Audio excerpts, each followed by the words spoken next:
नेहमी गणरायाचं आगमन हे संपूर्ण महाराष्ट्राच्या जनतेच्या दृष्टीने एक आनंदाचा क्षण असतो, भक्तीचा क्षण असतो आणि या भक्तिरसामध्ये अख्खा महाराष्ट्र रंगून गेलेला असतो. परंतु कोकणाचं एक वैशिष्ट्य असं आहे की कोकणामधली माणसं कुठेही राहत असली, इथले नागरिक कुठेही राहत असले तरी गणेशोत्सवाला ते आपल्या घरी येतात.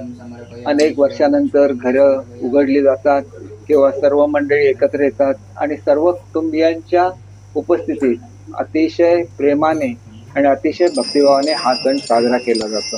ही जी कोकणाची एकी आहे ही अशीच कायम राहून दे, सुखसमृद्धी संपूर्ण महाराष्ट्रामध्ये येऊन दे अशी ईश्वरचरणी प्रार्थना केलेली आहे. आणि पाऊस आता अति झालेला आहे, त्याच्यामुळे थोडासा पाऊस सुद्धा कमी झाला तर शेतकऱ्यांना दिलासा मिळेल, नागरिकांना दिलासा मिळेल आणि गणरायाचं दर्शन अतिशय आनंदाने सर्वांना घेता येईल. तर त्या दृष्टीने महाराष्ट्रामधली परिस्थिती सुद्धा आपण बघताय की शांतता नांदण्याची खूप गरज आहे आणि ती सुद्धा नांदून दे, सुख भरभराट प्रत्येकाच्या घरोघरी येऊन दे अशी निश्चितपणे प्रार्थना. मनोज तरंगे